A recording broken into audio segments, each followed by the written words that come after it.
Greetings and salutations. And enough of that. What's up, Internet? It's me, your boy, Aaron, and it's, also some other people, too. Say hi, everybody. Hey guys, it's I, no matter we what, just cursed, aren't we? game. We're fucking cursed, aren't we? I want to Every point out, time. real quick for our viewers, Dark is on the phone driving home using hands free. Gravity's in front of his computer, and so am I, which means we should be watching for when Dark says stuff. Yeah. Uh, But either way, let me do my intro real quick. Hi, coming to you live from over a bridge over choppy water, escaping some police. It's your friend, Darkheart.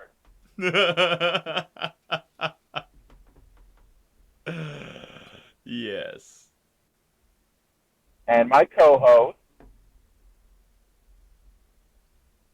Well, I wouldn't exactly call myself your co-host. But hey, and my everybody. co-host, and my co-host, I'm pointing a gun.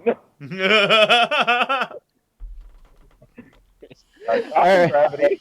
it's It's Gravity. Gravity is doing it right as I'm chilling in the void. Well, my void. and newly resurrected and dealing with a massive overload of informational knowledge. It's me, y'all's formerly dead DM. Aaron. Or as I go by nowadays, Kragan. Uh, the nightmare continues. Forever So, and ever. what is Yes. up on the docket? So, today's episode is Knowledge and Chaos because that is basically the embodiment of the last two sessions of this campaign, of the last two sessions this month. However, before we get into either of those, we want to take a moment and big shout out to Chugs. Chugs has been on vacation, so we won't be talking about Better Off Red today. But next Sunday, you can join all of us as we strap ourselves in, put on our cyberware, and get back to the cyberpunk dystopia that is Cyberpunk Red. Mhm. But we're gonna actually back burner the main campaign for D&D. Everybody loves Kragan, and we're gonna talk about Pathfinder for a minute because let's get real about it. There's a lot to unpack with what happened last session in D&D. Yeah. So for catch up for anybody who might have missed it, which if you do, go check out the YouTube channel of VODs. Initially we have Dark's secondary character being introduced. The introduction of a certain NPC that I hope won't get murdered in a later session for reasons unspoken. Uh, Spoken. Sid will A take little. care of any who threaten the party, yes. I can Doesn't never want escape to. it. No universe that I go to, fourth wall break or not, I can't escape Sid. Yeah. There is sadly no escape. Yeah. Anyway, the party dealt with a monster, and Andrews had a very interesting moment.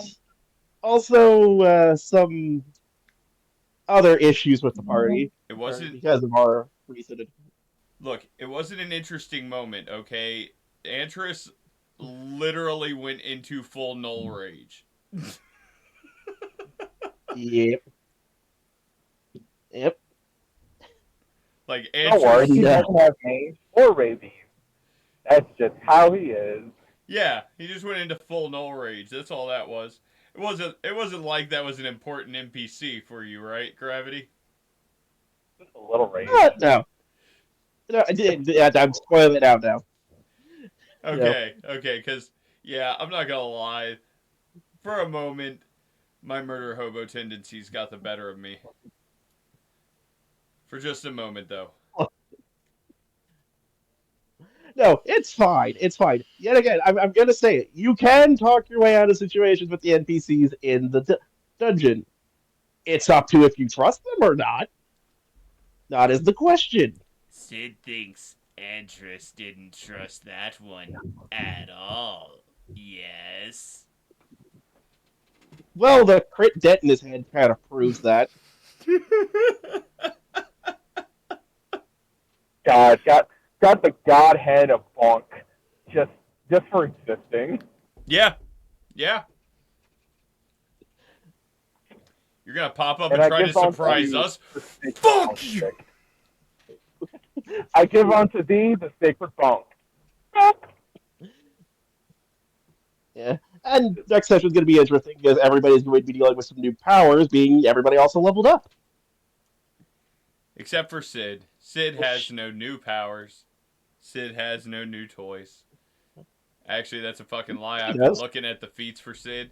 Since it's a general feat, I've been trying to figure out: do I make Sid more lethal in close range, more lethal at range, or do I just make it so Sid can literally cover the entire fucking battleground? I always say take Fleet as your first general feat. It's really useful. That's what I'm The thinking. only reason I don't. But then I look at Which one? Weapon Master and I'm like, Oh yeah, free proficiency is great. But what are you saying, Kirk? What feat are you talking about? I usually recommend Fleet as one of your like earliest feats. FLEET. It's just a movement Oh, speed increase. yeah, the Which thing is that always Balgar good. started off with. Yeah. Yeah. Yeah. Actually, no. Wait. Did Valadar have Nimble or Fleet? Because elves for some reason have access to two speed boosting feats for races and reasons. Yeah. I mean, It might be Nimble. I know It's he Nimble. started off with the speed boosting one that gave him 30 feet, which I'm on the server now. It's Nimble. You had Okay. Nimble out. Okay. can I stack that with Fleet? Yes, you actually can. Give me all the speed. Okay. I am Blur. Okay, so mechanics question real quick. Because this is a really fucked up thought I had, and I'm actually pretty sure it's raw for Pathfinder. I'm listening. Okay. So, action economy wise, like I said, you tell me whether I can do this or not. Movement to move in on the enemy. Elemental blast, water secondary effect to freeze. Item interaction, take their weapon from them. That is a disarm check. That is a disarm check. If you're using the one action version of the elemental blast you can, but a disarm check is another action. So Okay, yeah. that's good to know. So now second question: exactly what happens if I use my metal elemental blast to do the exact same thing? Same thing. As long as you are in close range, you can perform, and you are trained in I think it's acrobatics. You can perform the disarm check. Okay, so you're telling me I can elemental blast metal to essentially slag someone's hands together to disarm them? No, that's not. No, that's not what I meant. I misinterpreted what you were saying, my dear friend. Yeah, no, Friend. I'm going for damage and not killing. If I'm going to be interrogating things, I'm going to be interrogating things. Information we need, yes. Well, here's the thing. Here's the thing. You wouldn't be slagging their hands. Well, you know what? For description wise, you can actually doing it. No, like I'm gonna say they can still move their hands afterwards. But if you could describe it like that again, disarm is just an action. It's something you can do as long as you're trained. Okay. In the skill tied to it, which. Okay, if I remove. Okay, so my brain extrapolated from what you said there. So in that case, if I use Elemental Blast Metal and then follow it up with Flash Forge, I can slag their hands together. I'll say flavor-wise, and we'll think of what we can do with that damage-wise. We will consult things. Being Elemental Blast is supposed to have some limitations. Dark, do you want to... At least until later, that's disgusting. Dark, would you be interested in helping Antris and Sid in creating a line of prisoners, I guess? Well, it all depends what's in it for Valadar. Well, you need test subjects and research specimens, right? Mm-hmm. I'm here to steal secrets. If they have no secrets for me to steal, they're very useless to me. But think of what you can do with the bodies. He's not a necromancer. Actually, wait a minute. I just remembered something that hurts me immensely. Yeah. I was about to say, well, I wouldn't say I wasn't a necromancer. That's not what I'm talking about. Okay. No, I'm joking. I do have... Yeah, Pharasma keeps me from doing stuff like that. I do gotta say, I really appreciate Pharasma totally making fun of Antris's plight. The man just wants to die. I'm glad you caught that the second time, by the way. It's so funny. The thing is, I play up Pharasma as more trickstery because she's also a god of life. And I kind of think she's not. I don't see her as the doom and gloom god. That's a certain other moon-shaped bastard. So, and this is actually a question I had, given how the remaster's working. With Antris specifically, what would happen to his power set if he started re-worshipping Ravagug?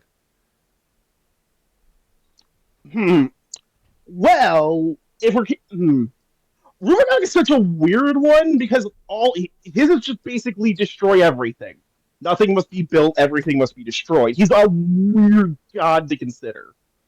Well, that's why why I actually did let Antris go into that Null rage, because as I was researching the Pathfinder Nulls, I realized, like, dude, Pathfinder Nulls might be more badass than fucking D&D Nulls, to be real about it. Like, these motherfuckers are more battle hardy than fucking kobolds. Yeah, no, they are. Like, they're one of the few races that really leaned into their demonic heritage when they first were introduced. Yeah. As time's gone on, they haven't really left it. So I'm curious, what would happen to a champion who stopped worshiping the god that he's sworn to worship the god that he used to be sworn to? Well, that would mean a loss of power set. Your thing would you'd basically have to swap alignment to the god you were originally worshipping. I'm already there, chaotic neutral.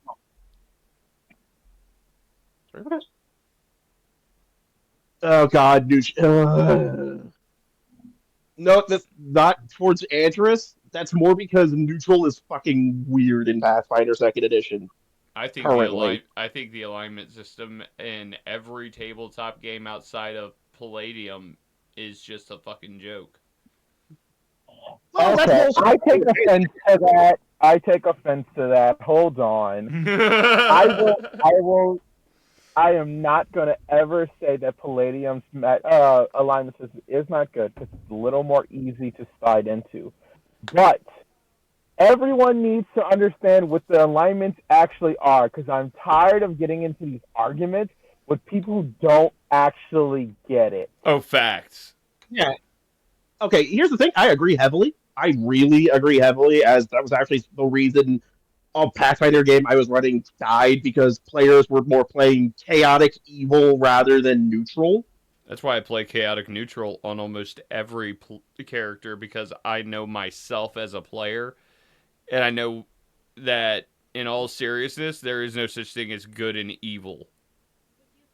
Yeah, which okay, and here's the thing, and here's something I'm giving Pathfinder credit for. And when Players Core 2 finally drops, I'm going to fully enforce. Alignment is dead.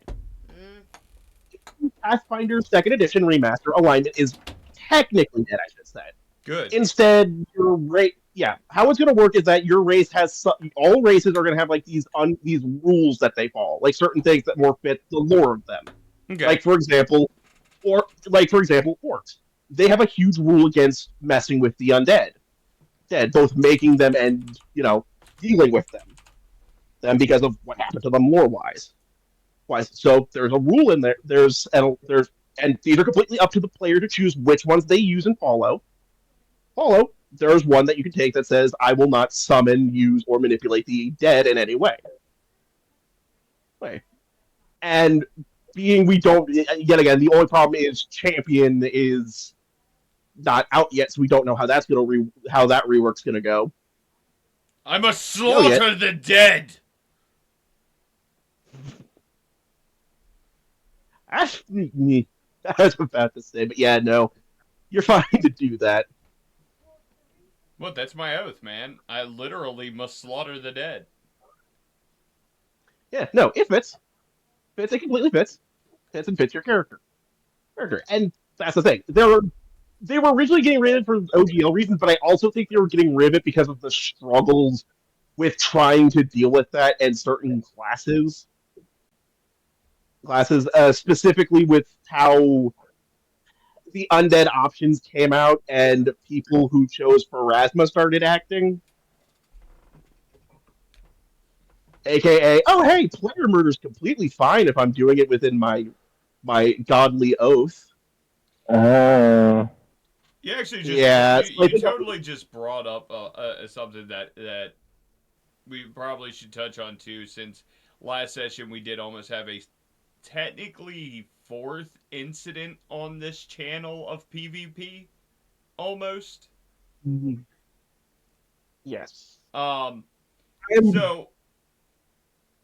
I, for one, as a standard rule, do not typically enjoy PvP, because all PvP really is just a back and forth between two people rolling dice trying to beat the shit out of the other person's character for a personal reason most of the time. Yeah. However, I do want to make this clear. There are very few times in a game where I have ever sat there and gone, shit, PvP's going to end up being story. And I want to make it clear that I recognize that whenever I play Sid, I am practically inviting PvP into the game.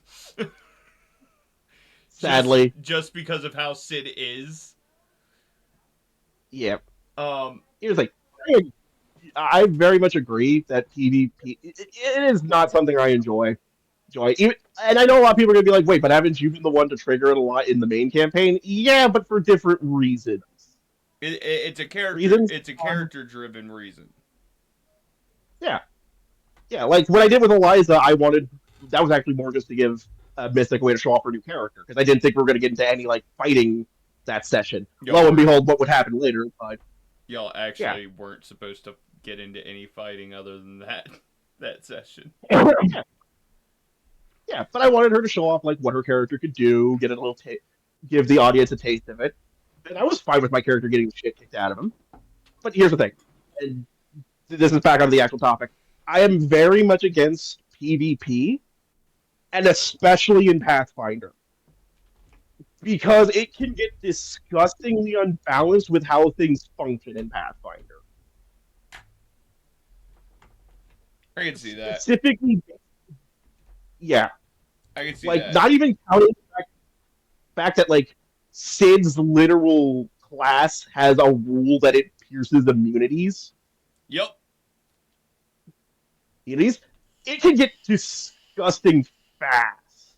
That's why Aaron chose Kineticist for Sid. Yeah. Aaron was told. Aaron was told we needed more characters, so Sid and Antris were brought in. Sid to be the DPS power junkie, like he always is. Antris is supposed to be controlling Sid, but seems to have lost himself in his depression entirely at this point. Oh yeah, no. Anyone notice? By the way, I noticed this when I was rewatching the stream. Yeah, Sid and Jingles don't currently have a box. Wait, Yeah. don't you? No, Sid literally used the box. Right. Oh no, you guys don't have contain. There is no cage. There is no cage currently for the weapon. Yeah, it might get a little worse being something I have planned. And I love the fact that you technically brought up a part of what I have planned next session.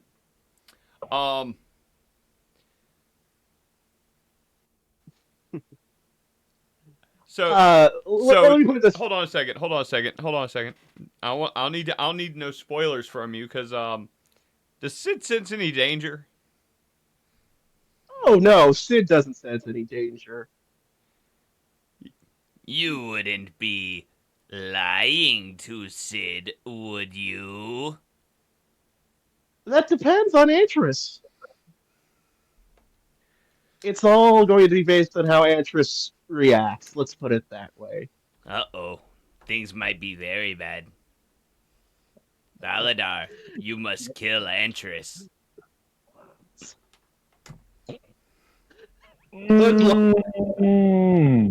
I don't think I will. But yeah. No. Kill Antris. Kill Antris. It'll be the funniest thing in the goddamn game.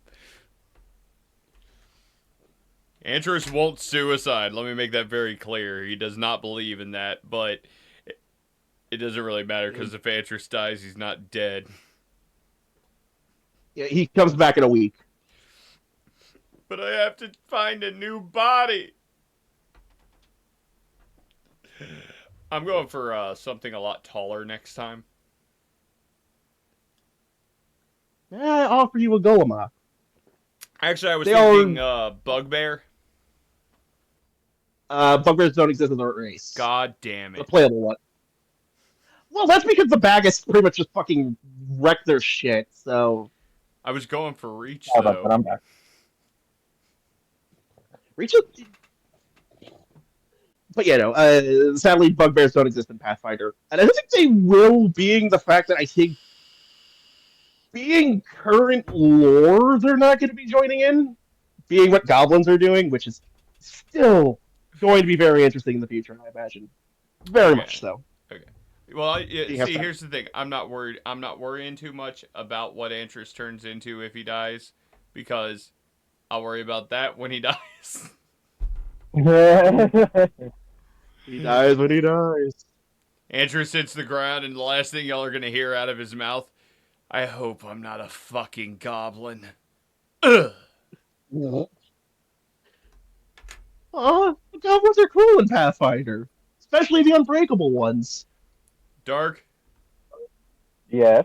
please inform this man of my stance on goblins and all of their horrid kind.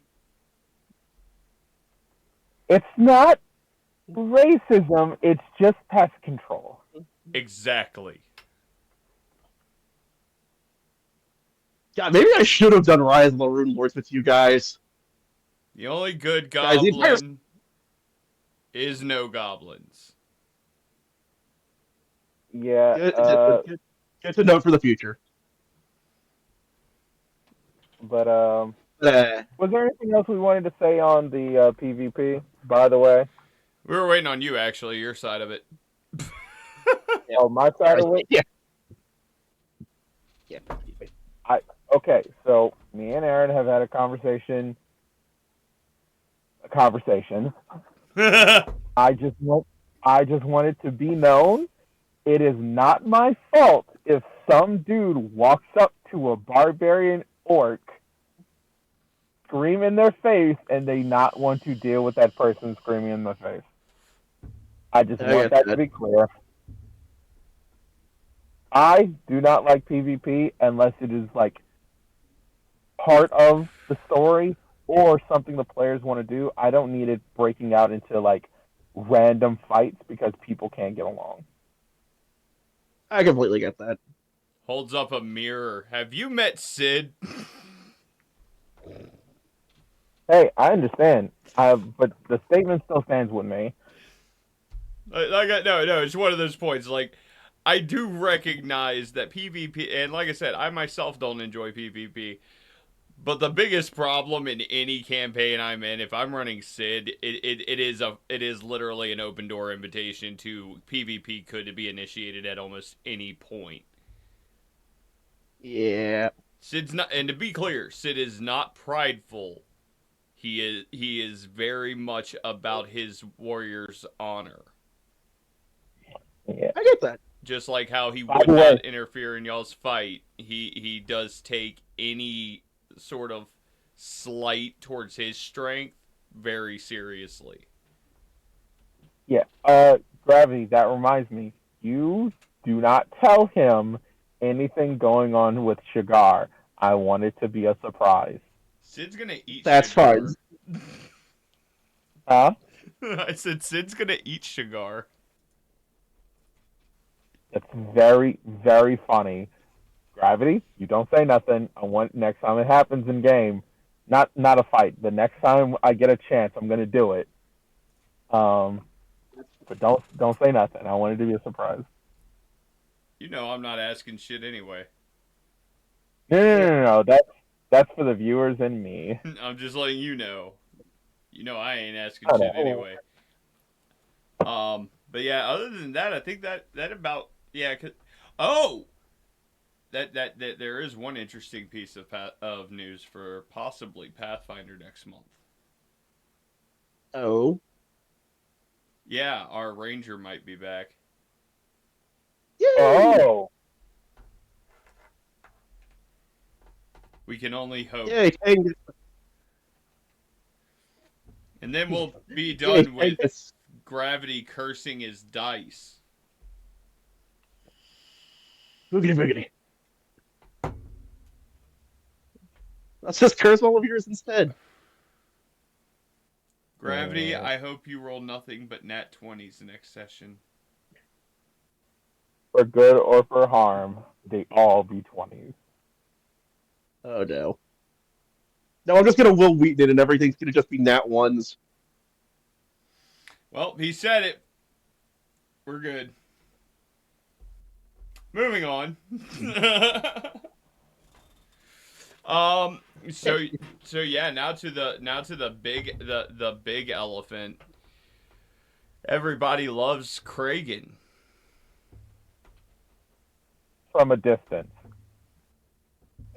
Yeah, because seriously, like getting too close might get you killed. Yeah, Um probably. Yeah, so this last session, y'all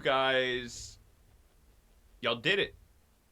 Y'all faced off against the Mad Tyrant, realized y'all were going to fucking die, and then, well, Gravity, you put your life on the line. And my hand, because I'm totally imagining that's gone for now. Gravity, my man. It'll grow back. I have regeneration. Oh.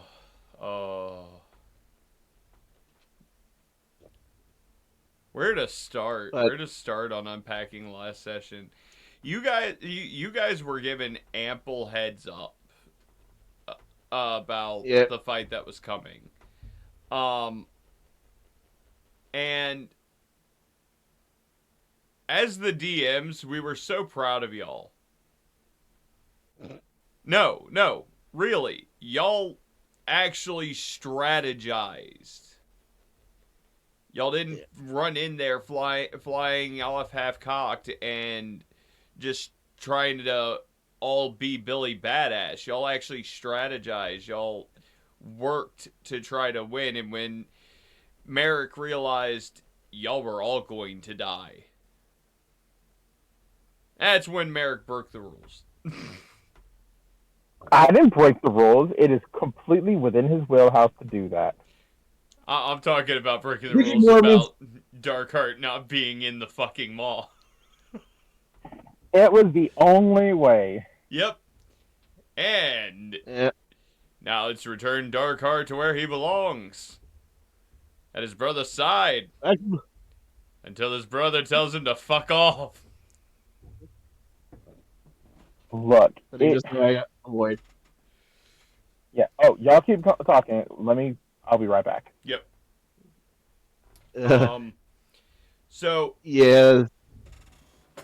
yeah, you guys are heading up, y'all are heading into a whole new territory. Yep.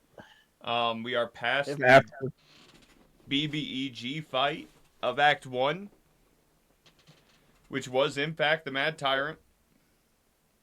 There are technically a few side bosses that y'all still can go do, but a lot of them have expired timers. Mm-hmm. Y'all still have side quests. Y'all still have main story to finish. Part of that relating to certain deal shows apparently made. Yep. And until y'all finish up the work that y'all must complete. Tease! Welcome back. Well, if y'all are back, tell Chuck to get his butt in here. We miss him. It is GM Podcast Day. But welcome back, and thank you for the resubscribe. Did I hear TJ back? Let's go. But yeah, you guys.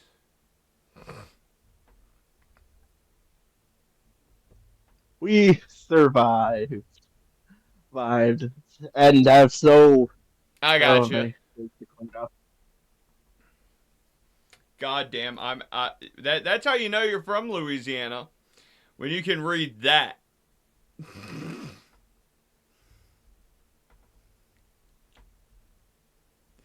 Which is being weird to think.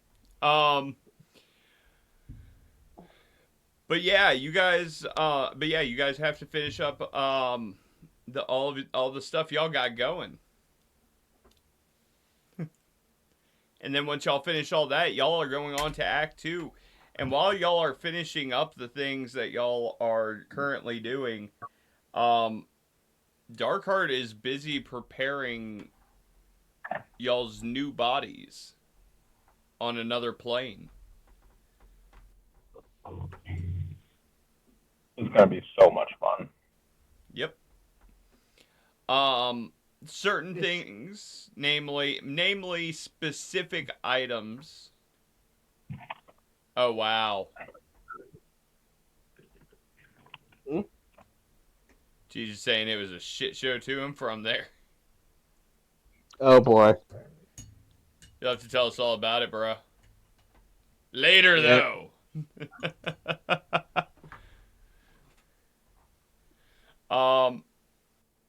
But yeah, you guys actually managed to pull off the Hail Mary, and to be clear, Gravity, you really could have died. Oh no, I expected to. I have said this from beginning to end. I expected not to survive. I expected to die. I'm surprised I didn't, but honestly, you could tell my dice were wanting it to happen. Because holy shit near the end there. Okay, this gives me a chance to tell everyone the exact thing I had written down for if you failed. All right. Let me do this. Gravity, your sword is plunged in there, but it's too much.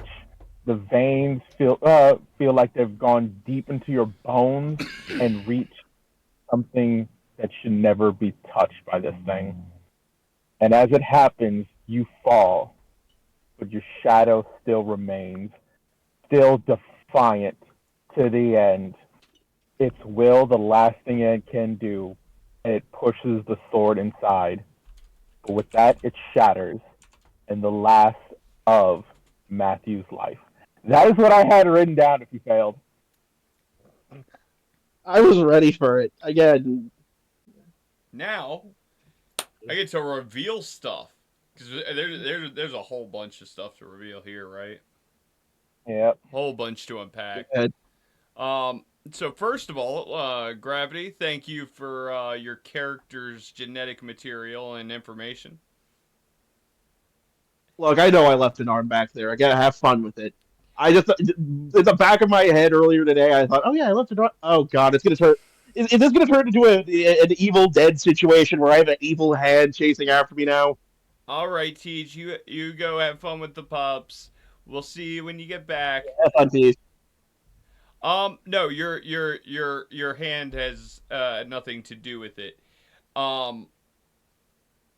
The specific manner in which you guys had to bring Darkheart there, you literally had to pour your own life through the maw. Yeah. So everything comes at a cost. Yeah. Yep. You literally had to give me your character's entire genetic makeup. So, courtesy of you, I now have Bloodhunter. Thank you. You have it. Have fun with trying to work that nightmare of a class through now. Remember, I'm the one God. who showed you that you can actually activate all of them at the same time. Nope. Rant activated. God, I hate Bloodhunter so much at this point. Oh yeah, we are works. actively banning it. Yeah, it works Yeah. in Barovia. It works in horror campaigns, but everywhere else it's complete shit It's garbage. dog. It is. Oh, It is very bad. Here's the thing. Do not apologize. I made the choice to take that class when I started. I made that choice, and it was my choice. I picked it because I wanted to do something I don't usually get to do. I should have thought better and maybe done something like Paladin, maybe, but again, I got what I paid for. Now Well, that I being did. said, though, all of you received a new skill called knowledge level 0. It has it has only one purpose. Mm-hmm. All of you are now intrinsically tied to Kragen's life.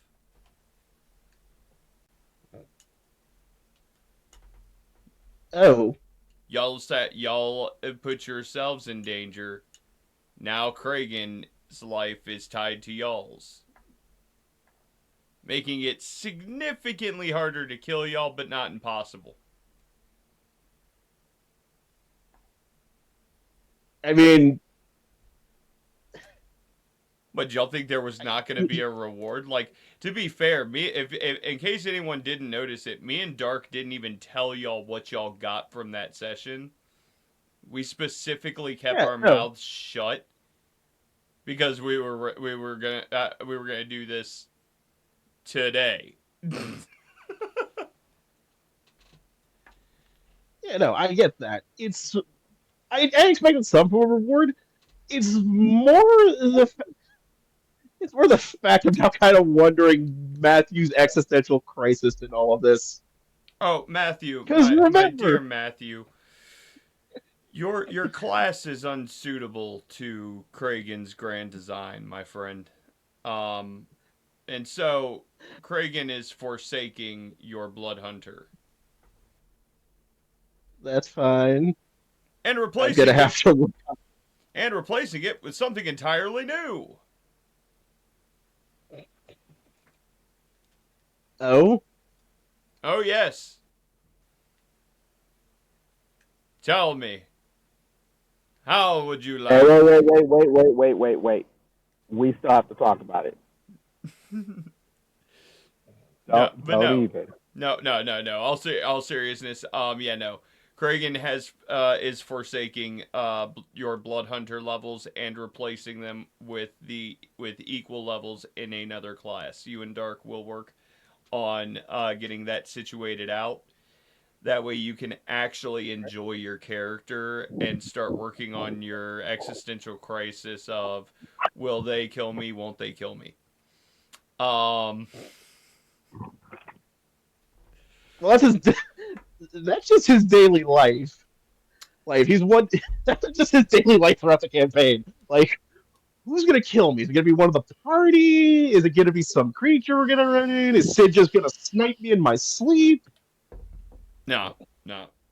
Yeah, what's funny about that is Sid will wake you up, and as you wake up, then he'll stab you and go, "Sorry, this is honorable view. You were just distracted," and then keep stabbing you.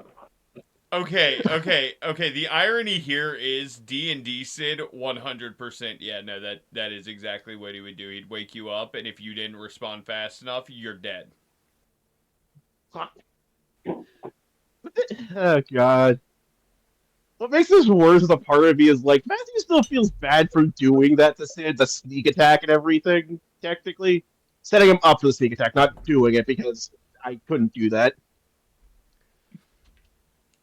Oh, don't Matthew's worry. conflict on soul is kicking in again.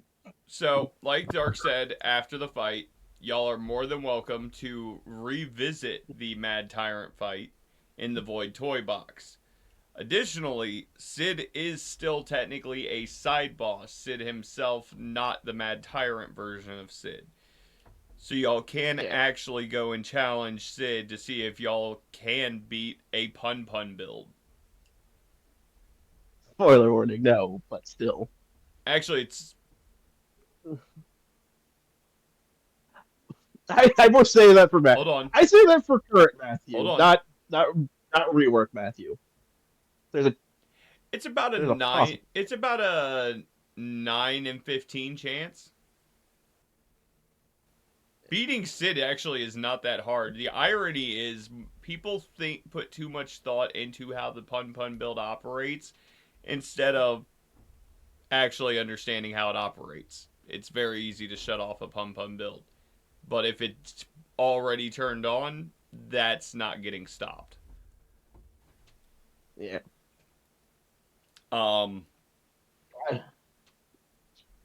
But yes, y'all are going to go and have a talk with me for the first time this game, y'all. The actual you rather than the two dipshits. Yeah. I feel when we finally track them down, it's just going to turn into a three-way fight between Matthew Chugs, and Craig. Because I have no problem with the Garg. I've never actually interacted with him. Oh, Kragan. It's just Kragan, fake Kragan. Kragan will not fight the twins. Oh no! That's not what I'm talking about. Let me rephrase that. The twin Kragan, not the. Oh yeah. No. Yeah. Kragan, y'all. The next time y'all run into the twins, they ain't gonna play nice with y'all. It's not gonna be a hey kids, how's your health care? It's gonna be a hey kids, hope you have health care. Yeah. Yeah. Again, both me and Chugs have reasons to go after him. Yeah, at least I have apparently it's one version of Craig, and apparently Matthew's backstory is tied to. I've been getting conflicting information thanks to somebody. So your backstory. So in your backstory, as it was originally written, it was Nagark that set you up. Oh, okay, that makes more sense. Yeah, it was not Kragan who set you up. It was Nagark who set you up. Okay, then I've gotten that mixed up. All right, never mind. Nope, that's what we're here for, dude. What else? So we can tell you that the second act will take y'all across multiple planes. Yeah, y'all ain't going to just one. Y'all are going to multiple. That's actually cool. Cool. Um, I'm completely down for that. As there is only one plane I have a problem with, and that's Barovia. I I don't like I don't like that place Yeah, for we're not going to module. Barovia. we're not going to Barovia. Thank you. Um, to All right, I be have a bad history with that module. to be clear, as much as I love horror modules and specifically anything Strahd related, um,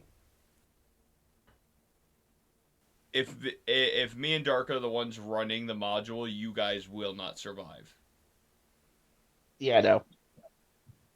And it's not because we'll be trying to kill you. It's because we're going to play the module as true to form as we possibly can, which means you're going to be dealing with things that know how to fucking strategize. Yeah, no. No, I know that module, and it's just the one. It's one of the few realms of D&D I kind of hate. That's okay. I got this module I'm getting ready to be running right here. Uh-oh.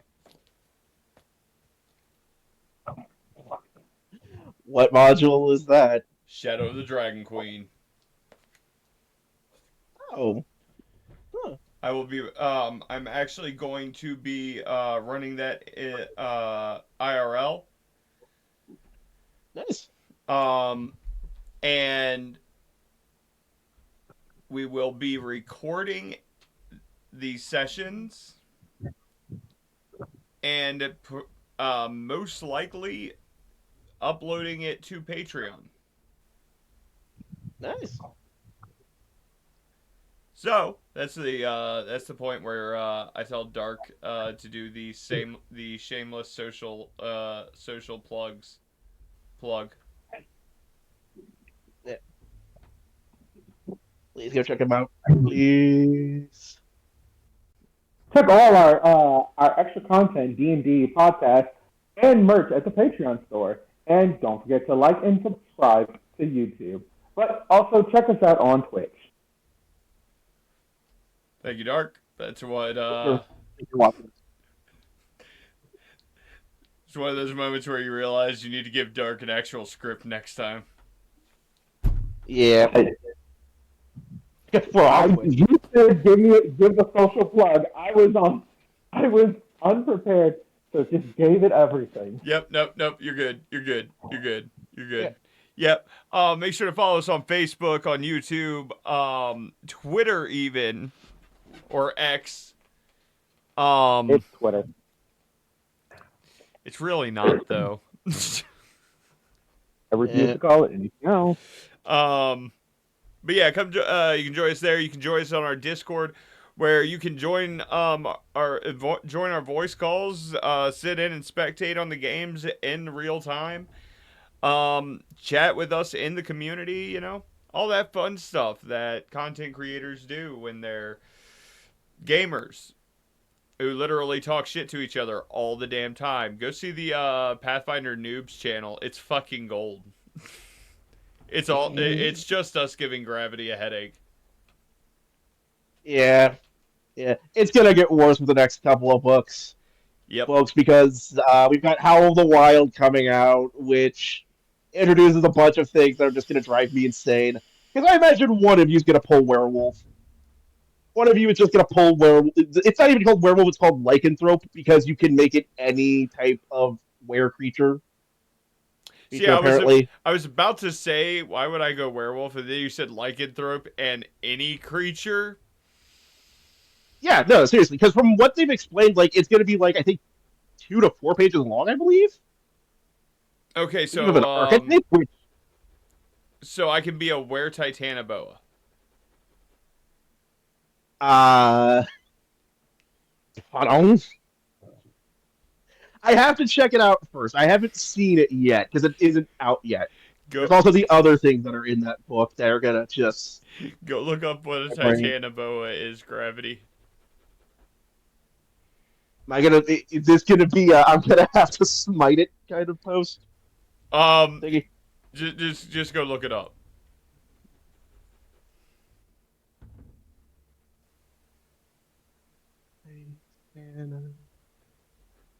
Why is it the first thing that pops up on fucking? Oh, that's worried. How big are we? Oh, oh. You really should start saying no Oh. to stuff. Thing is, maybe that's the thing. I don't know. From what I've heard, they're trying to make this the most diverse fucking thing. Thing to let you Gravity. make any lycanthrope creature. I know I should be saying no, but if Gravity. you follow rules by Gravity. I can't. Gravity, I need you to repeat after me right now, bro. No, you cannot be a Were Titanoboa. No, you cannot be a white. No, you cannot be a Were Titanoboa. Thank My you. There you mouth did not go. want to say those words. Thank you. My See, mouth did not want to say those words in order. I understand Yeah. that, but you need to learn. You need to learn to tell me no because I can go raw with shit and still break a fucking campaign, dude. Sid. Sid and Antris, to be real about it. Sid's just Yeah, the more more Sid than I- Sid's just the more obvious about it. You know, the Andreas can do destructive shit too. It's just more Sid's the obvious one, and Antris is gonna get to the point where he can tank a blow from anything and just keeps on covering everyone when they're about to get hit. I can't wait till Valgar gets, his stuff. Right. Yeah. Dude, I haven't even gotten to the good shit with Sid yet. We're only 3 gates in. Wait till we haven't even gotten to junction. Exactly. I haven't even gotten Haven't my even gotten first to the first junction junction. yet. Yeah. Yeah, which depending on those, you can just get worse. Oh, I know which one I'm going for first, and you're gonna fucking hate it.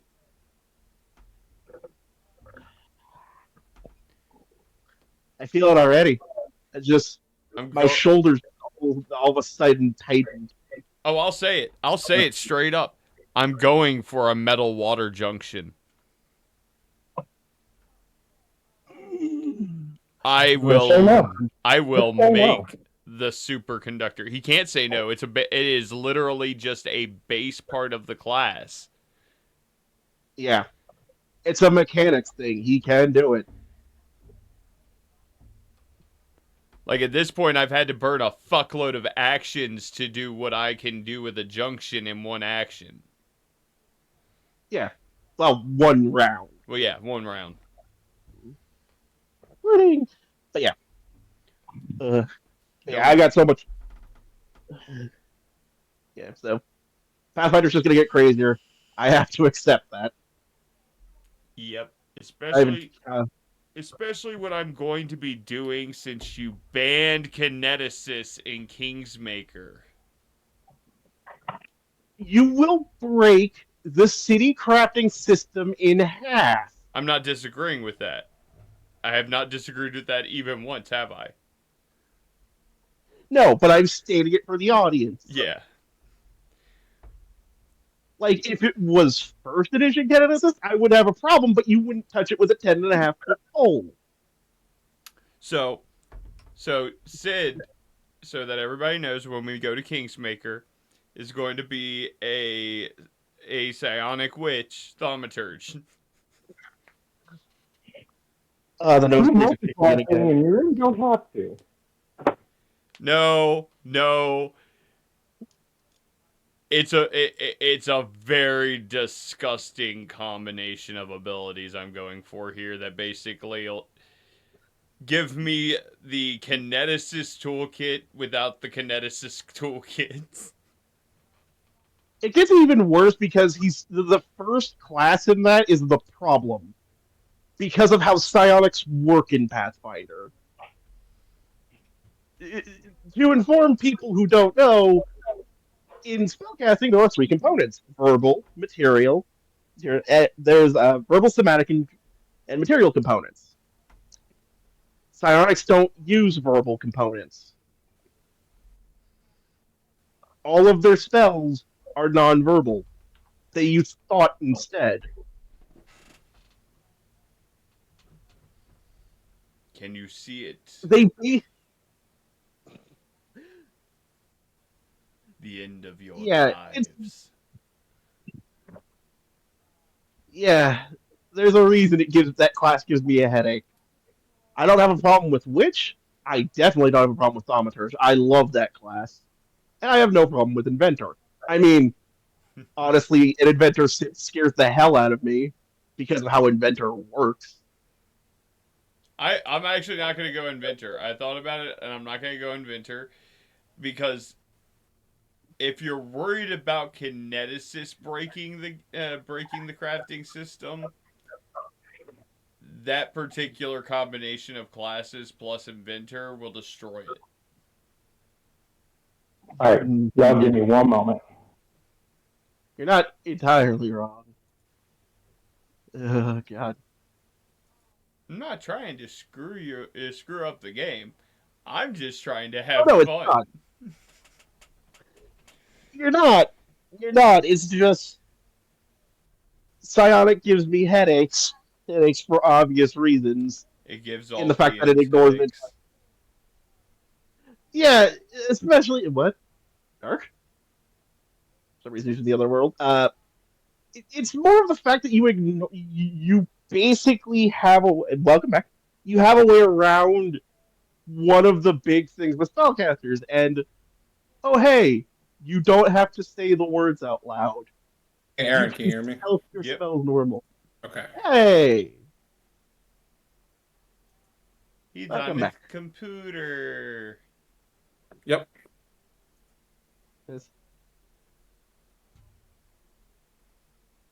I was on that call with y'all with my headphones all the way from Metairie. Lord. Oh, Jesus. So, let's see. Yeah, at this point, we're probably looking at getting everybody. I think August or September, y'all will be starting Act 2. It depends on how y'all decide to handle stuff. Some of y'all have side stuff that can be handled literally on the side. Some of y'all have side stuff that's main Guide up story. front needed. Yep. There's some stuff that is character specific. Mm-hmm. You need to get with Dark. You're probably one of the most important ones who needs to get with Dark because your character's getting an overhaul and you still need to make your character.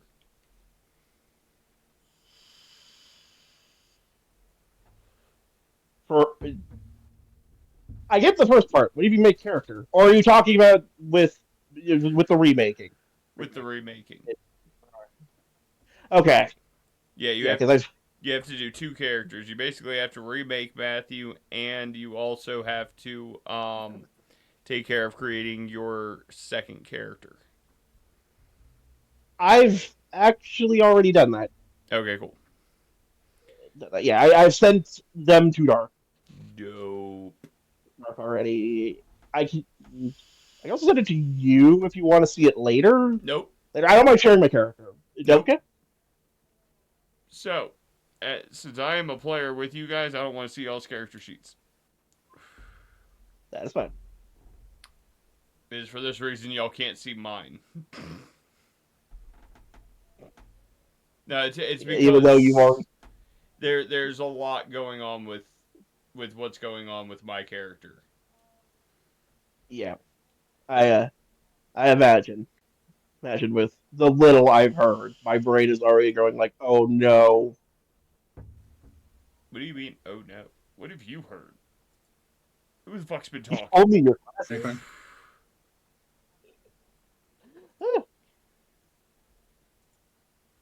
Oh no. The class is fine. The Class is fine. That knowledge is free knowledge. Y'all can know what my class is.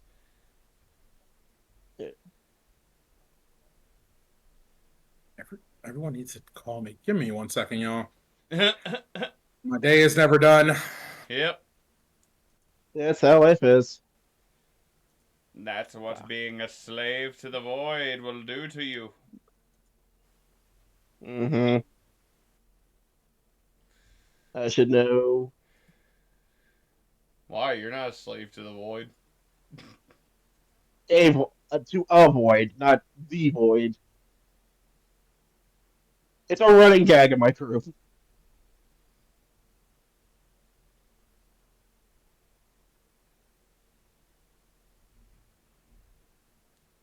This is gonna be so much fun. I'm looking forward to being a player in y'all's group so much.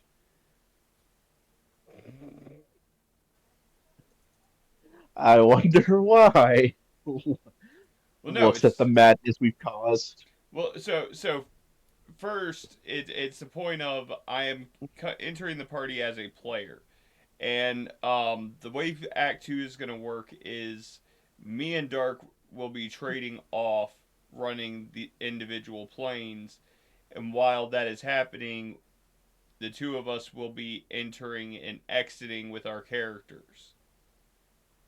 Oh, okay. So first half we've got you, and then the next half we have Dark. Okay. Yep. Okay, that's going to be interesting. And Dark's got to cook up a new character too.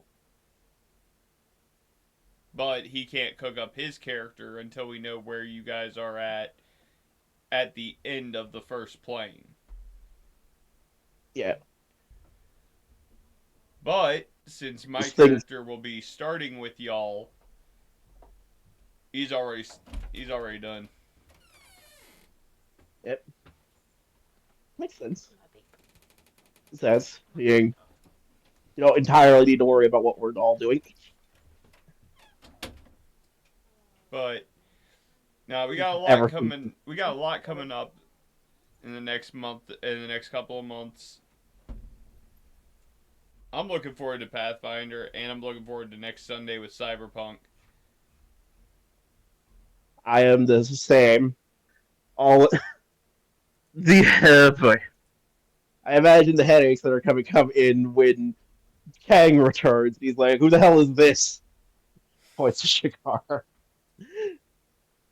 Oh God, that reminding how much money he lost by using those scrolls to get him to leave and return.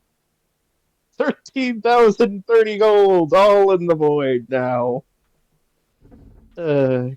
Sid is going to con the void out of the money, yes. The void says, "Come and try." Yeah. Sid thinks void not very strong. That's why the void not come face Sid like man. Hold on. I need to go digging in my bestiaries now. And Sid's gonna roll a It's- nat 20. Sid's gonna roll a nat 20 on that intimidate.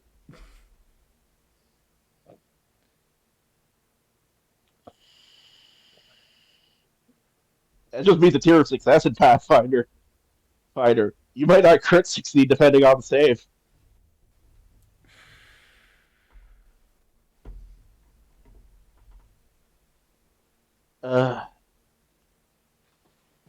I will. Okay, so I also wanted to bring something else up, and this is more good news for us on the Pathfinder thing, because they have Yeah. finally cleared up what's going on with those sheets, the new sheets.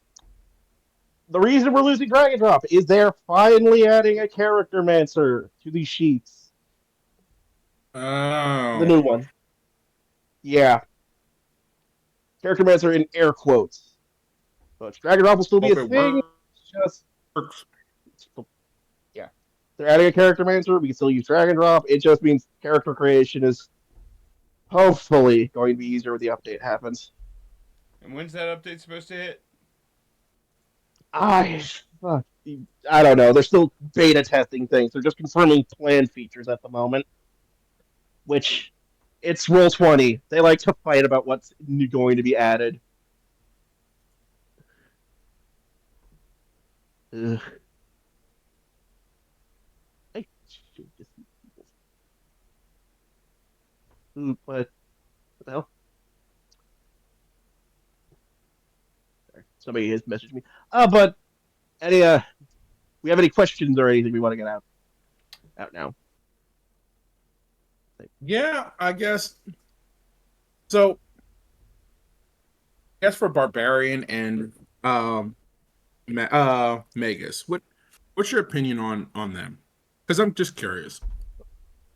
I find them both really good classes. Like, I do admit I'm always a bit weirded out that Barbarian now has like this is more because of my D&D brain kicking in and other things that they have basically their own oaths that they have to follow to keep their powers. But I find them a cool class. I just also think Barbarians get shafted with having one of the worst subclasses in the entire system with that fucking what I'm referring to as anti-magic domain. You get complete really magic bad. resistance. Yeah, you get complete magic resistance, but if you let any spell affect you, you instantly lose all of your powers. Even better, if someone casts magic on you, you have to fight that person. And if you allow someone to keep casting magic on you, you have to leave or fight them, or you lose your powers, and then you have to go on a whole thing to get them back. Yep. That is my big problem with Barbarian. I think that I don't know how the rework's going for them. So Magus, on the other hand, I love. Like when it comes to classes, Thaumaturge, Magus, and Witch are my top three. And I like Magus because it is a really cool concept of spell strikes and mixed martial and magic. Magic that work out in a unique way. I do think that the archery Magus is way too overpowered for what it can do, being starting at up to 100-foot range on touch spells is disgusting. Yeah, I thought about it, but already doing Ranger, so I was like, You guys don't want to be fighting over the bows. Sid not need bow. Sid simply throw hand. Literally. Yeah, I enjoy both classes. They're quite fun. I do have a higher preference for Magus because of its magic and mix ideas. Because of how crazy you can get with it, even if your spellcasting is low at the start. what are some feats you suggest for the Barbarian? Because I'm looking at feats as a level 3 Barbarian, but I don't really know what I'm looking for. What would you suggest? Give me a second to reopen. I don't have all of the Barbarian feats memorized, so give me a second. It really it's always wait. You don't get a class feat at level 3. You get a general feat. All classes bear that same rule, but I know, but remember, I had to make all of her. Right. Well, if we're talking, my view is always trying to make the Barbarian either going first in combat or initially going battle. Like, if I'm talking general feats, fleet, improved initiative, or, and this is a very big, depending on the campaign thing, Underwater Marauder. And the only reason I always take that feat is because of the fact that fighting underwater in any TTRPG usually sucks. Yeah. Yeah, a little bit. Because that feat does literally just break some of the rules that you could usually do. Like, you don't get penalties for using specific weapons and stuff like that underwater. You get a swim speed, that sort of stuff.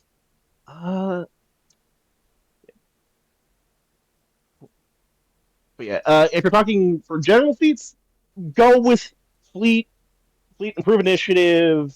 Maybe it's weird. I have a couple of recommendations, but it all depends on the build. If you're talking class feats.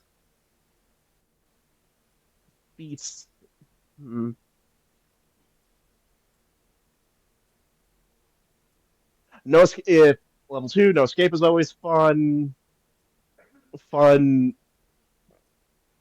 Fast movement level 4, maybe swipe. It's again it's always dependent on the build. My builds are usually, if I'm going barbarian, which sadly is very rare in my groups, I'm going for how can I keep up with my job of being DPS 10? How can I get to the enemy, hit them hard, and keep up with them? If I'm going for something. The other problem is, like, barbarians just... how do I put this? It's not bad. It's more of... what... I guess it's just more of the equipment problem at that point, actually, too. Which... Yeah, because the only well, thing look as I really have going for me is yeah, the only thing I've noticed is using talismans are costly, but they can work with the barbarian really well. Oh yeah, no, well, there are talismans for every class. Like Sid can even use talismans to help him out, which is terrifying that he can do that still. Sid Giving will Sid use talisman to become superhuman, yes. It's more worrying about giving Sid sneak attack. Sid likes this plan. No! I'm gonna say that out loud! I said the quiet part out loud again, god damn it. Anyway, but yeah. And the thing is, it's also because of how we run talismans, or how I run talismans, because technically they're just supposed to be one and done items, which is something I still hate. I mean, I get that the other one and done item that I actually get doing that with is flues, which are like the paper talismans you see in like Japanese fiction and stuff like that. The little paper talismans that they put on things. But again, it's all dependent. It's weird. It all depends on what you want to do with your build. Is what I would give recommendations for. For which I don't know what you want to do with your build completely yet. Let me hit things. Let me hit things again. Let me toss people off cliff. Did you take that feat? Oh wait, no, the fucking no, that's yeah, it's in one of the feats. I don't have it yet. Yeah, no. Yeah, no, you literally don't have I can toss motherfucker yet. Yeah, I'm waiting for it.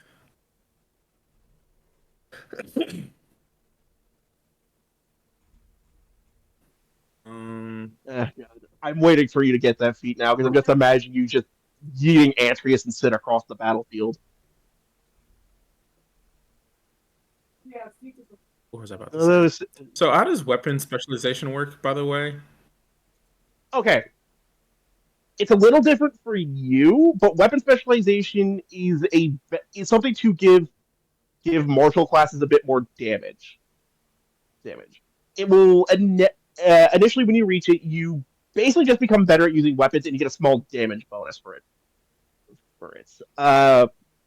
Atreus, actually the only character who can't get that is Sid. I saw that face change. I saw that expression change. The only reason Sid can't is because his weapon in air quotes there. His elemental blasts improve as it levels up. Right. Mister, I naturally can get striking. What's with the strobe light? I just noticed that. Anyway, it's basically just an increasement of damage. Enable, you'll get crit specialization with that, which basically means your attacks will have a crit effect now, depending on the weapon you're using. Unless you're an improvised fighter, and then have fun. Just have fun, because you're fucking disgusting now. To explain that, the improvised fighter is an archetype. You know how there's improvised weapons in D&D where you basically just grab an item and use it as an attack? That's what they do. You make the battlefield your weapon. And what makes them more disgusting is when you unlock crit specialization and have that class, that archetype, you can pick your crit specialization effect. Ooh.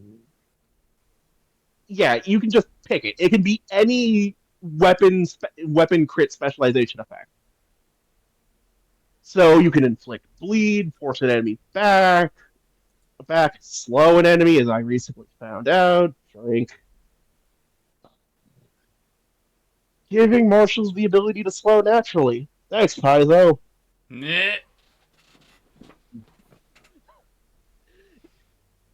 That They just kind of sounds land a crit. wonderful.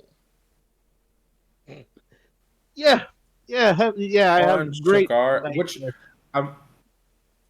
I might be changing it to Shagara just because it sounds easier, but either way, there's stuff on Shagara that I haven't really figured out yet. Because I'm so used to playing D&D, it's a lot easier for me to like pick what I'm doing. Like, Barbarian, give me this hammer, give me this feat. I don't need anything else to at least level 7. Yeah, There's now also you stuff have on Sugar I need to take off. Oh. I'm carrying around a bastard sword, which I'm pretty sure I'm not supposed to be holding. You weren't. Did we not delete that? Nope, I'm deleting it. I thought we got rid of that. Yeah. Then your list of items that I'm just laughing at in pain. So we're level 3 now? Yeah. Yes. Yeah. Yes. I found something. You probably saw why. What did you find? I found a comprehensive Pathfinder 2 character mancer. Oh. Send the link. Yeah. Yep. I'm gonna go ahead and post it in Pathfinder Noobs. Yep. Yeah, anything to help you guys make characters easier. Alright, there we go. But yeah, no, I mean, it sounds like we got a lot of shit coming. Yes. Oh god. I am both happy, excited, and worried for next session of Pathfinder. Because while we'll get Kang back, it can go so many ways. Especially being the fact there's a fight. There are fights ahead that I know are going to just cause me to have an aneurysm. My head's just going to explode as we go. Okay. Wait, where's the... Ow. Okay. I will futz around with this later, but I am already liking it. Right? Yeah, because it seems to have everything. Expert in weapons. Hold on. Advantage, which is fun.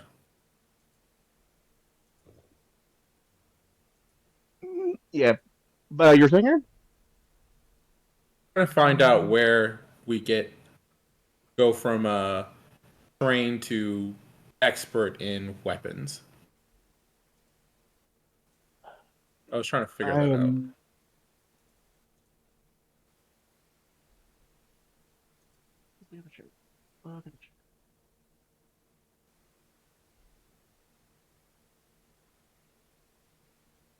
Is it?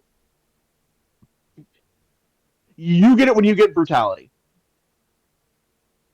And and that is You get it level level 5th level. 5th level. Okay. Yeah, for you, it's yeah. Oh right, I forgot about. What region you get? Yeah, yeah. 5th level is when everybody gets expertise. All right. He's in Cool. weaponry again, except Sid. Sid gets something else, I believe.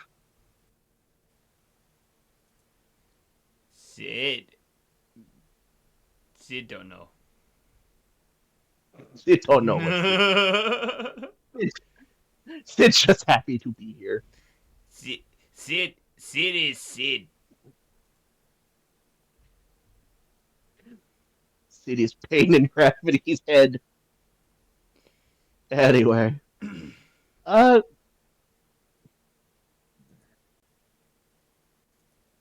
but is there anything else we want to talk about related to games or anything else? Dark. Well, I could talk about what's going on in the world of Ravnica if you don't know. I don't. I've brought this up already. My memory of Ravnica more comes from my time helping my cousin set up his magic decks, and the headache and pain in my wallet from seeing all of that. You play Magic Gravity? I do not. I don't have the money for it. And I force you to play Magic. No. No. What is that? You can try. Many have tried to get me to play card games. I've got a friend who's still trying to get me to play Yu-Gi-Oh after all of these years. No. Yu-Gi-Oh is fun. I've been playing a little competitive for a little bit. It's fun, I'll tell you that. How do you like oh god, let me just tell you. I have one deck. It's trains. I love trains. I have a creature that is basically the Gustav cannon from like World War II. Here's how it goes. Summon a creature, special summon another creature. Those two creatures become level 10. From level 10, overlay uh, with an XZ summon. And then from there, it does 2,000 damage to the face. Then from there, special summon overlaying on that one thing and deals another 4,000. I can kill someone in the first turn in turn 2. Like, my first turn of the game, I can kill someone outright. Oh So boy. yeah, Yu-Gi-Oh.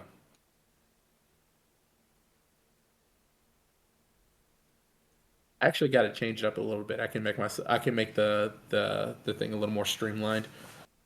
But anyway, so if you don't mind, I can tell you a kind of what's going on with Ravnica, go over the guilds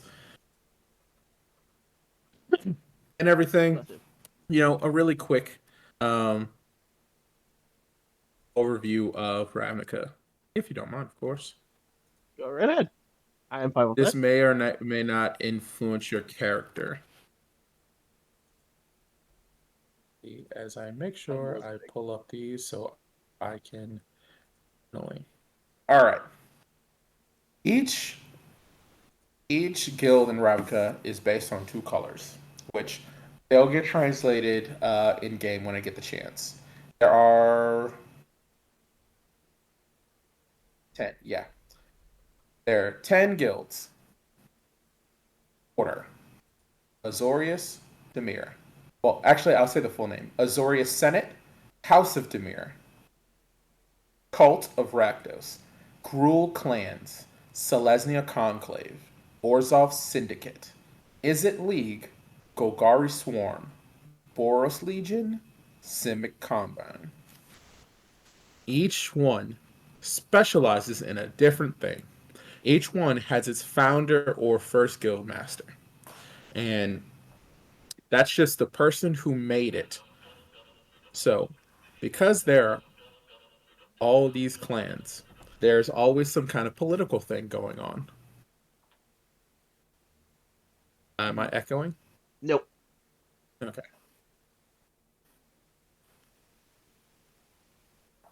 So each person typically is associated with a guild. There are some people who are called guildless, like as a title. You can leave a clan, a guild to go to another guild, with its whole process and everything. Ravnica is planet wide.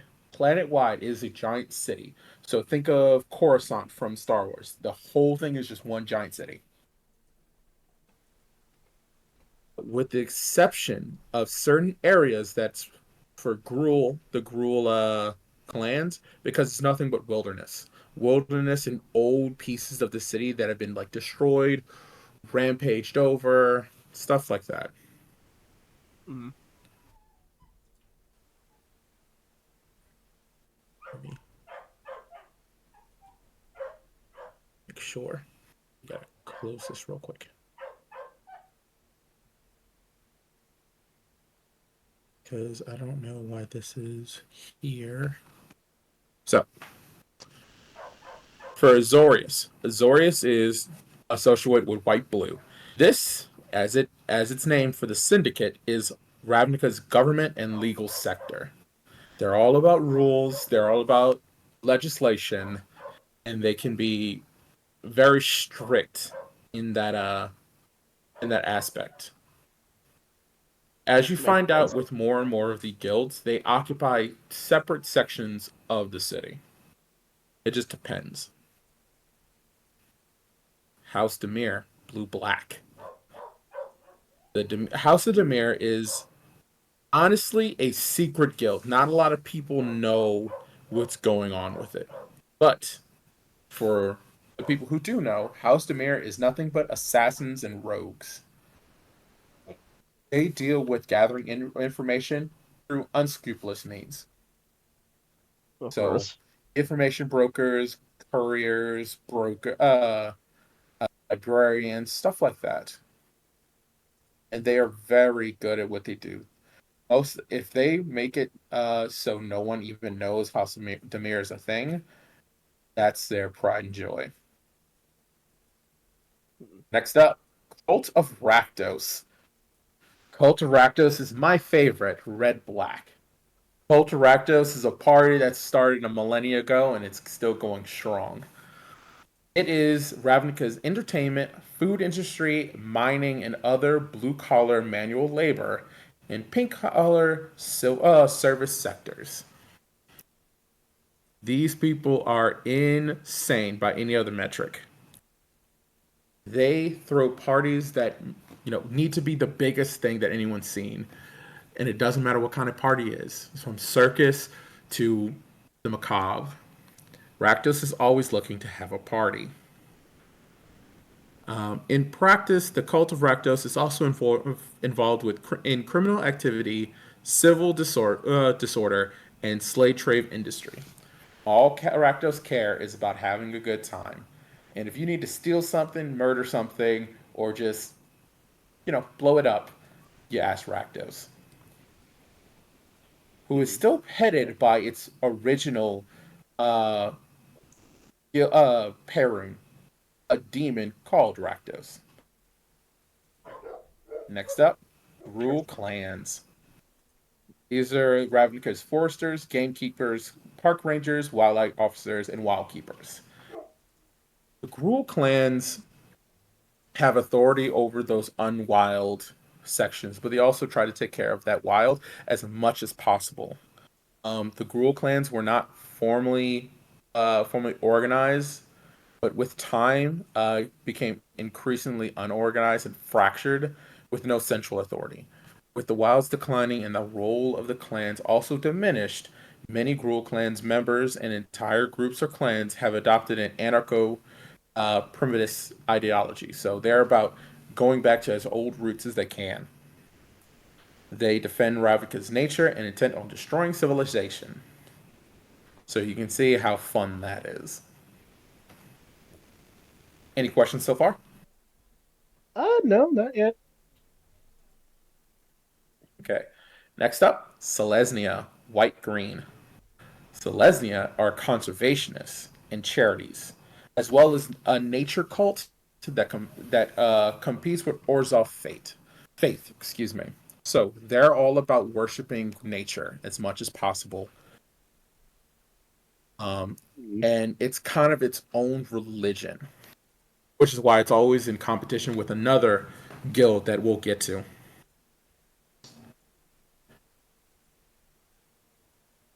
The head of Selesnya is typically uh, run by Tristani, um, which is a druid. It's three druids that are all combined into one. Their That roots sounds a all bit go familiar. all over Ravnica. It's honestly, there's a whole thing going on. But the Celestial Conclave, Perun, Mot Selesnya, is an elemental formed from the fusion of numerous dryads and powers the Guild Pack. So, the Guild Pack. Hey, Aaron, what is the easiest way to describe the Guild Pack? Imagine for a moment that you have a nuclear reactor that receives its fuel from 10 different sources. As long as those Yeah. 10 sources are pumping in the exact same amount of material, there will be no problem. However, a single imbalance between those sources means that the reactor blows. And from that point, all hell breaks loose. Everyone knows. Yep. So everything on Ravnica is made to keep balance. The official history is the guilds of Ravnica ruled the plane 10,000 years ago, since the signing of an ancient, magically potent binding spell document contract. That details the specific roles and responsibility of each guild. So when it was made, everyone was told what they had to do. Let's see. Hmm.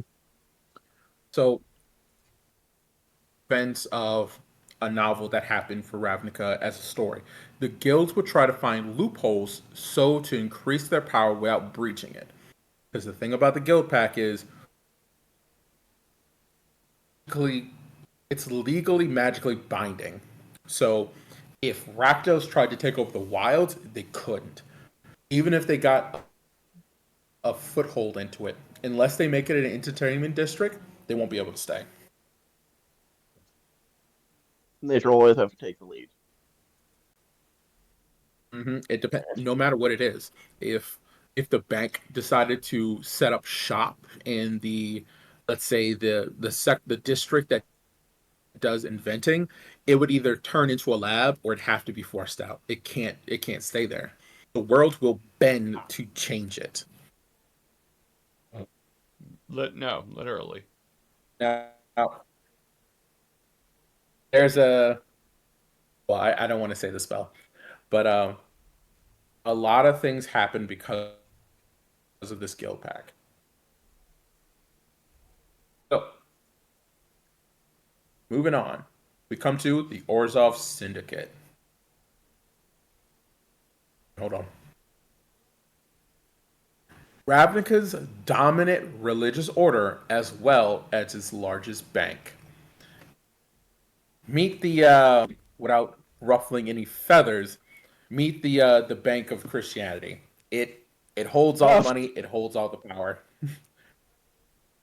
Honestly, nothing has changed. Yeah. Thing about The thing about Orzhov is they will try to put you in debt because you have to borrow money from them. Because there is no other banks. They're all run by Orzhov. And if you have debt and you die, well, that's no fun.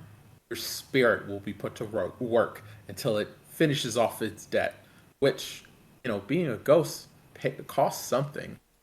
you will be put into eternal debt. Made to serve Orzhov. Oh, He, yeah, yeah, it's a lot of fun. All these guilds have their own wacky things going on. Matter of fact, the leader of Orzhov is called the Obsidian. It is a council of ghosts, patriarchs and matriarchs, not a single individual. In practice, the Orzhov Syndicate also involved in slavery, both life and in the afterlife. You will pay, no matter what. your debt Next up, you will never escape your debt. no. And they make a point about it. No one escapes the debt. No one.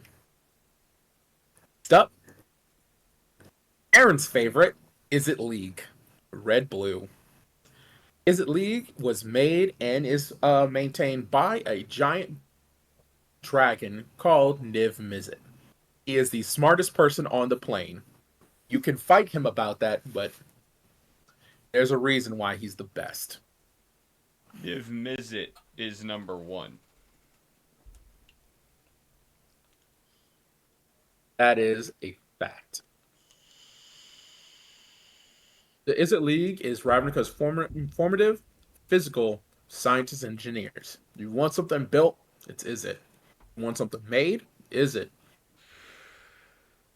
Got something you want to know? Go talk to the big dragon. He might not tell you. Chances are he'll know it. Exactly how it is. Yeah. They're also a bunch of mad scientists. Yep. If something blew course. up, probably Is It. Of course. Oh boy. Almost done. 3 more to go. Next up, Golgari Swarm. Black green. Wait a minute. Why does that sound familiar? Where to start? Golgari is Ravnica's horticultural waste management sectors. They run the pipes and underground, fueling, fertilizer and recycling anything that goes down those pipes. And with a city like Ravnica, that involves peoples too. Golgari is maintained by liches, zombies, and gorgons. If something has died, it's Golgari's. It's Golgari's now. They deal with the underground of the city of Ravnica, back in the old parts. Because Ravnica is stacked on top of older buildings as it keeps going. Think of a mega city out of Warhammer. A city built on top of a city, built on top of a city. Oh boy. You can get lost in the underground. And the only one who will find you is Golgari. Second to last, white-red, Boros Legion. Boros Legion is Ravnica's security force. The constables and standing army. If someone needs to get smashed, it's Boros. They're the law enforcement. They usually work with Azorius because they're the lawmakers and lawyers, and they're the ones who enact those edicts. Stationed all around Ravnica, with a big-ass building probably near the center. But if you see Soldier, it's usually Boros. They're kind of dicks. They're led by to the Is It League, who is a constant problem with Boros because they keep stopping Is It from blowing up another town. Fuck those guys. Well, somebody's got to keep Yeah. some form of peace going. Don't you defend those Yeah. pricks. Ready to get slapped with another fine? Man, they can kiss my ass. They're also led by a very, very powerful, very fire, live by the fire, die by the sword kind of person. Oh boy, that's An always angel. fun. Yeah. Hmm. And finally, Aaron's true favorite, Red, Simic Combine, green, blue. Facts though. These are the biologists, life scientists, and conservationists. They deal with turning one thing into another. They deal with trying to improve people by changing people instead of environments, or turning people into their environments. They are also very close to Izzet. They just have a different way of going about it. Izzet deals with metal pipes and explosions. Simic deals with breeding pools, pods, swamps, mutations, mutants. And all 10 of these assholes have to work together to maintain peace. Or they all descend into chaos. And I'm guessing it's very rare for them to truly work together in full peace. Oh, absolutely.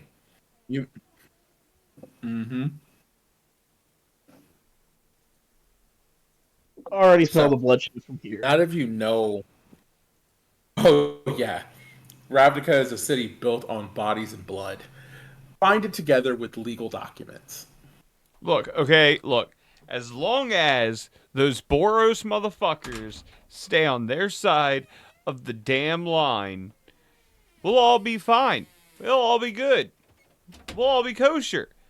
But they step across that fucking line, and I swear to God, I'm unleashing a weird on them.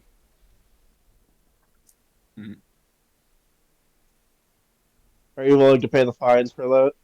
For using that weird? They crossed that line. They invited it on themselves. Tell me where I'm wrong. Anybody. Yeah, but you know who's really gonna have a party? Cult of Rakdos. Insane jesters and rustabouts and madcaps. They're gonna set up shop anywhere they want and throw a huge ass party. With blood and guts and people. Fire. They are ready to throw. Oh yeah. All right. Just send you some art with Rakdos. You're gonna love it.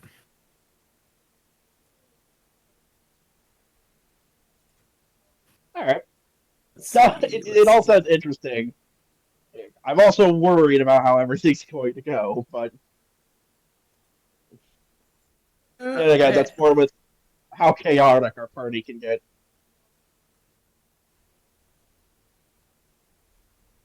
What's a good one? That works.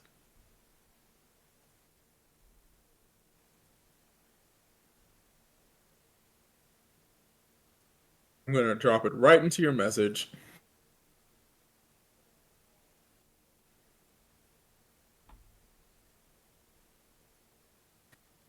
Oh, not that. There it is.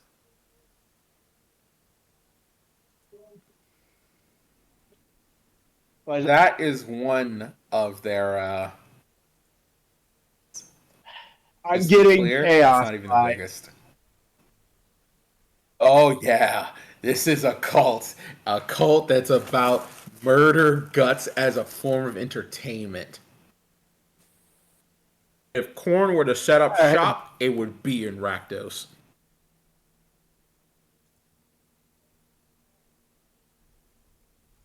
Yeah, I feel the 40K just looking at it.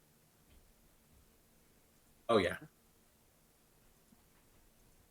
All right. It's gonna. I may. I have no idea what faction I'd join in, but we'll get to that later. But just know that it's all in Ravnica. You cannot join a guild. That is completely on you. But I thought I'd tell you what some of them were like. Yeah. Yeah, no, I get you.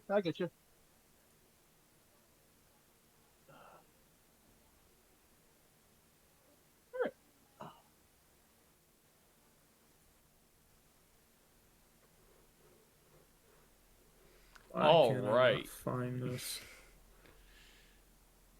Sorry, I went full. I went full hyper focus and just totally created Sid on this thing. Oh no. I went ahead and did his level up and shit. Like, first off, we did something wrong. It's the element things, right? Yeah. Yeah. So I cannot take Flying Flame. That is because of something stupid. Because when you actually, in the actual rules for kineticist, when you reach a point where you can take a junction feat, where Girl 20, I hate you so much. But yeah. Yeah, you're supposed to only be able to expand your gates when you take junctions, which I find kind of limiting because you have all of these options in your class. Yeah. It's when you reach a gate threshold is when you're supposed to be able to take them. Because you're given the choice of either expanding your control of your element or forking the path, as they say. Yeah, it's. I don't like that. Yeah, it's at level Because 5. yeah, I don't like that because it's something that basically means you're locked out of character options. And again, I'm very much allowing you guys to make character options and take those options and do all sorts of madness that will cause my brain to pop like a grape. Well, here's the thing though. Like, having this in front of me and seeing why things are not allowed actually changes up what I would have taken. Oh, Yeah, it would have been extended you want kinesis, which would have been even worse for you. of course it would. Because then my general feat. And yeah, I don't actually get snare crafting. That's a legacy feat. That was again. That's a change. Legacy is the free content. If it's using core and remaster, that means they are old feats. They're old variants of the feats because it's getting a rework into how it works to make it either more viable or changed in some way. Yeah. Legacy is just these are the feats from pre-remaster. Okay. You can still you can still technically take them, but they're getting reworked in the next book. Gotcha. Look. I also took Untrained Improvisation at level for my level up. That is a glorious feat. Good for you. Yeah, considering I'm min-maxed, it removes the negatives. What's it do? Yeah, Untrained that's Improvisation that's- literally removes the negatives. It gives any untrained skill minus 2, my level -2. So all of my untrained skills now have a +1 since I'm level 3. Right, that is how it works. Yeah, until you reach a certain level point, then the subtraction gets less and less. Yeah. That's if I remember correctly. This improves to your level -1 at 5th level and your full level at 7th. That's where it ends. Yep. But yeah, I like this. I like this. Yeah, I've been actually messing with it too while we were talking. Yeah, like I kind of Talking hyper and- focused it. That's why I kind of like half shut down. But yeah, no. And plus, Stark's talking about Ravnica, and yeah, I can't say too much because yeah, I'm a Simic scientist, bro. Your character. Yeah, you already have ideas of what's going down already. Yeah. Yep. You gotta wait to figure out how many extra arms you're putting on people. It ain't extra arms you got to worry about, bro. Yeah, it's all extra arms and heads and other things. But I do But have anyway. a question. Have you ever thought about maybe instead of skin, fish scales, or I don't know, we could turn your hair into tentacles. Plus, I've always wanted to operate on somebody's eyes and like see what would happen if I gave you one fish eye and one wolf eye. What would the difference in your visual field and ability be? Plus, have you ever thought about having your feet replaced with hooves? That's always been that's always been something I've wanted to experiment with, and wings. Have you thought about Right. wings? But I'm laughing because of something Get you ready for brought up. someone to play God on some person's body. I mean, Oh, so that's what Simic does best. yeah, Evolution. yeah. Look. You are merely at the beginning of your evolutionary journey.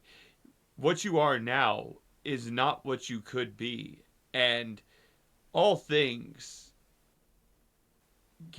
all things can continue to evolve. There is no end of evolution, my friend. For at the end of the day, there's only one thing that is true evolution perfected, and we don't talk about that.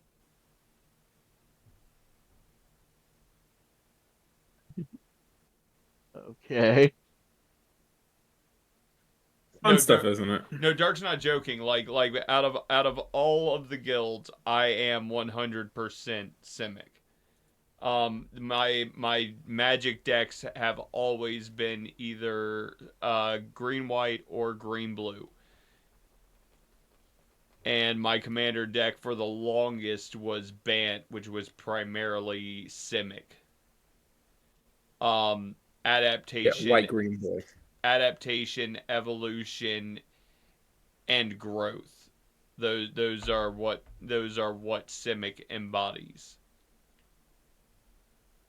All right. So yeah, no, my character being a Simic scientist, be very prepared for him wanting to experiment on the party. We know one person's probably going to agree to that. Matthew? No, fuck no. I don't need you digging in my mind. I'm not gonna dick with your mind, but hey, what if I told you that I could replace the ends of your fingers with claws?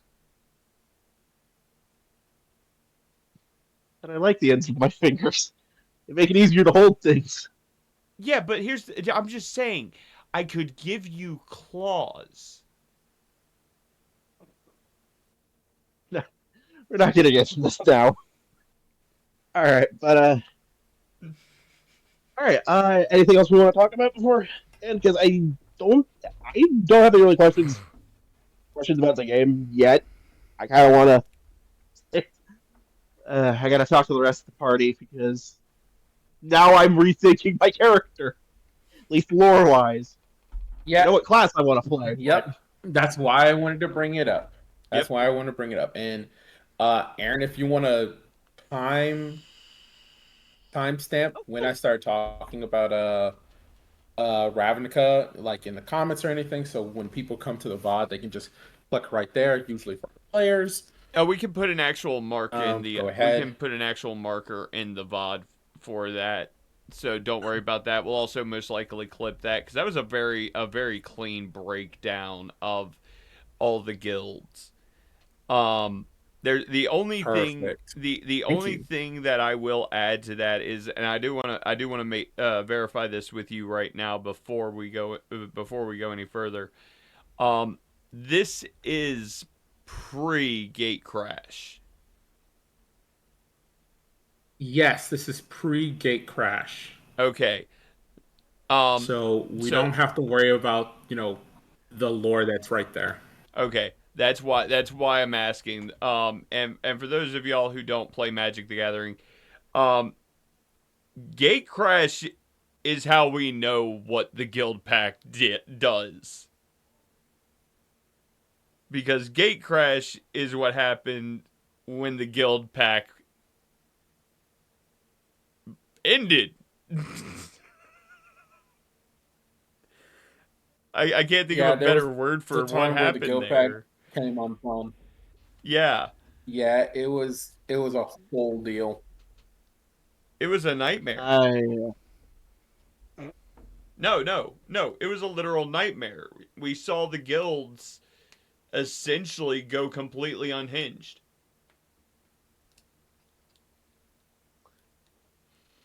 in I'm imagining that and all of the.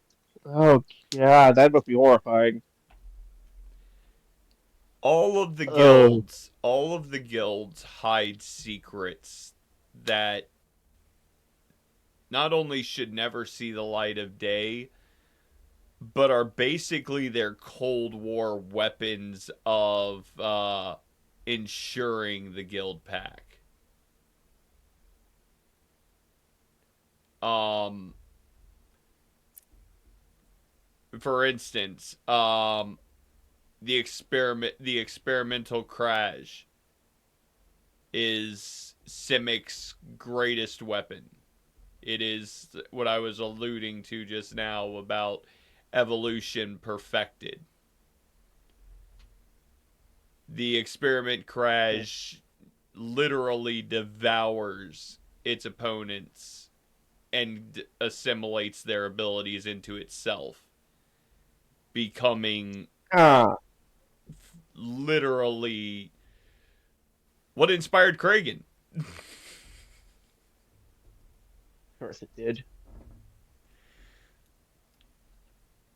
Dark, It makes sense. how many times have you gone up against an experiment crash with every ability in my deck? Oh, more times than I care to count.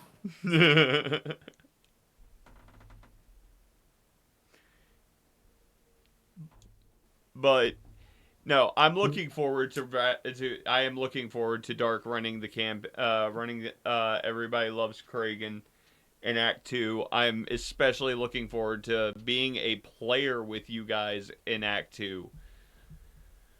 Um I'm especially looking forward to Pathfinder. But I think I'm most excited at this point for next Sunday. Agreed. Because next Sunday we get to see how everything goes down in the plot for Red, for Cyberpunk Red. Exactly.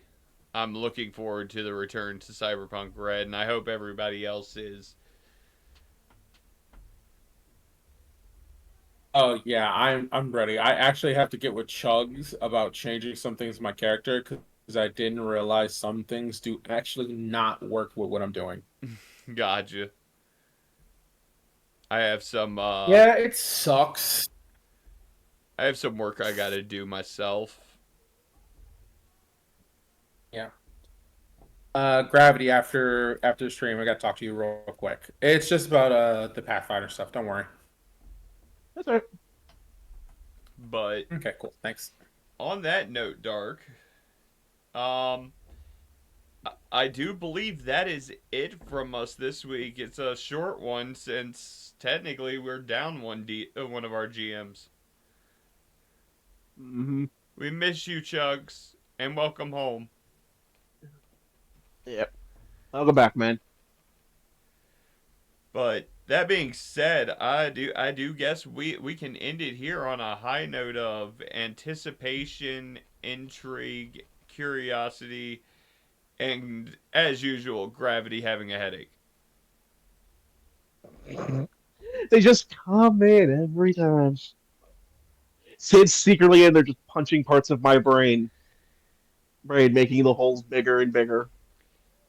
That moment when you realize you're going to create Sid in other campaigns just so you can subject other people to him.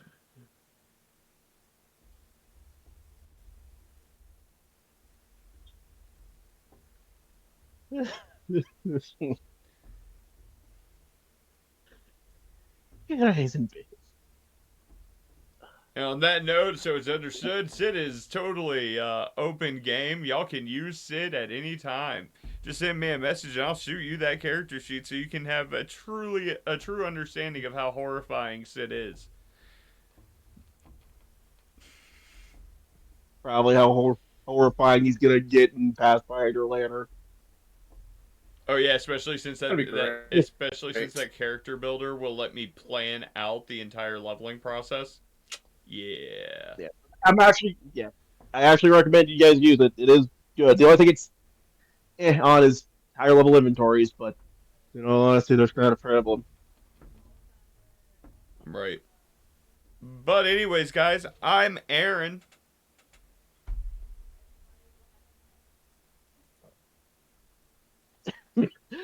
I'm Gravity, waiting for Dark to go. Nope, I go last. From now on, I will always go last. And the person being swamped by paperwork that he does not want to do. This is Darkheart. Yep. Now, let's see. Who are we? Oh, I see who we're gonna raid out to. I see who we're gonna raid out to. We're gonna go raid out to Ozwika. Oz is over there just bullshitting.